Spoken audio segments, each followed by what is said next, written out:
ಬಳ್ಳಾರಿ ಜಿಲ್ಲಾ ಆಸ್ಪತ್ರೆಯ ಮಕ್ಕಳ ವೈದ್ಯ ಡಾಕ್ಟರ್ ಸುನಿಲ್ ಅವರನ್ನು ನಗರದ ಸತ್ಯನಾರಾಯಣ ಪೇಟೆಯಲ್ಲಿನ ಶನೀಶ್ವರ ದೇವಸ್ಥಾನದ ಬಳಿ ವಾಕಿಂಗ್ ಮಾಡುವಾಗ ಅಪರಿಚಿತ ವ್ಯಕ್ತಿಗಳು ಶನಿವಾರ ಬೆಳಗ್ಗೆ ಕಿಡ್ನಾಪ್ ಮಾಡಿದ್ದು 3 ಕೋಟಿ ರುಗಳಿಗೆ ಅಪಹರಣಕಾರರು ಬೇಡಿಕೆ ಇಟ್ಟಿದ್ದಾರೆ.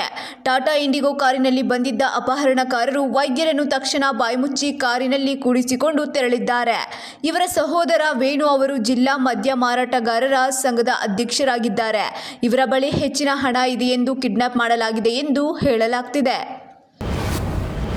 ರಾಜ್ಯದಲ್ಲಿ ಮೈಕ್ರೋ ಫೈನಾನ್ಸ್ ಹಾವಳಿ ತೀವ್ರಗೊಳ್ಳುತ್ತಿರುವ ಹಿನ್ನೆಲೆಯಲ್ಲಿ ಕಠಿಣ ಕಾನೂನು ಕ್ರಮಗಳನ್ನು ಕೈಗೊಳ್ಳಬೇಕೆಂದು ಆಮ್ ಆದ್ಮಿ ಪಕ್ಷದ ರಾಜ್ಯಾಧ್ಯಕ್ಷ ಮುಖ್ಯಮಂತ್ರಿ ಚಂದ್ರು ಆಗ್ರಹಿಸಿದ್ದಾರೆ. ಈ ಕುರಿತಾಗಿ ಅವರು ಸಿಎಂ ಸಿದ್ದರಾಮಯ್ಯ ಅವರಿಗೆ ಪತ್ರ ಬರೆದಿದ್ದಾರೆ. ಬಿಗಿ ಕುಣಿಕೆಯನ್ನು ಹಣಕಾಸು ಕಂಪನಿಗಳ ವಿರುದ್ಧ ಪ್ರಯೋಗಿಸಬೇಕು ಹಾಗೂ ಕೇಂದ್ರದ ಜಾರಿ ನಿರ್ದೇಶನಾಲಯಕ್ಕೆ ಕ್ರಮ ತೆಗೆದುಕೊಳ್ಳಲು ಶೀಘ್ರ ಶಿಫಾರಸು ಮಾಡಿ ಮುಂಬರುವ ದಿನಗಳಲ್ಲಿ ರೈತರ ಆತ್ಮಹತ್ಯೆಗಳನ್ನು ಶೋಷಣೆಗಳನ್ನು ತಪ್ಪಿಸಬೇಕೆಂದು ಮುಖ್ಯಮಂತ್ರಿ ಚಂದ್ರು ತಮ್ಮ ಪತ್ರದಲ್ಲಿ ಒತ್ತಾಯಿಸಿದ್ದಾರೆ. ಕೊಪ್ಪಳ ಜಿಲ್ಲಾ ಬಿಜೆಪಿ ನೂತನ ಅಧ್ಯಕ್ಷ ಗಾದಿಗೆ ಪೈಪೋಟಿ ಜೋರಾಗಿದ್ದು, ನೊಗ ಹೊರುವವರ ಹೆಸರು ಶೀಘ್ರವೇ ಘೋಷಣೆಯಾಗುವ ಸಾಧ್ಯತೆ ಇದೆ. ಬಿಜೆಪಿ ರಾಜ್ಯಾಧ್ಯಕ್ಷರ ಆಯ್ಕೆ ಕುರಿತು ಚರ್ಚೆ ಜೋರಾಗಿರುವ ಬೆನ್ನಲ್ಲೇ ರಾಜ್ಯದ 24 ಜಿಲ್ಲಾ ಘಟಕಗಳ ಸಂಭಾವ್ಯರ ಪಟ್ಟಿ ಅಂತಿಮಗೊಂಡಿದೆ.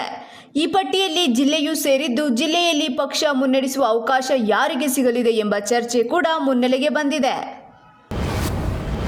ನಾಯಕತ್ವದ ವಿಚಾರವಾಗಿ ಮನಬಂದಂತೆ ಮಾತನಾಡುವ ಕಾಂಗ್ರೆಸ್ ಮುಖಂಡರಿಗೆ ಖಡಕ್ ವಾರ್ನಿಂಗ್ ಕೊಟ್ಟಿರುವ ಎಐಸಿಸಿ ಅಧ್ಯಕ್ಷ ಮಲ್ಲಿಕಾರ್ಜುನ್ ಖರ್ಗೆ, ಎಷ್ಟೇ ದೊಡ್ಡವರಾದರೂ ಸ್ಥಾನದಿಂದ ಕಿತ್ತು ಹಾಕುವ ಕ್ರಮ ಜರುಗಿಸಲಾಗುವುದು ಎಂಬ ಸಂದೇಶ ರವಾನಿಸಿದ್ದಾರೆ.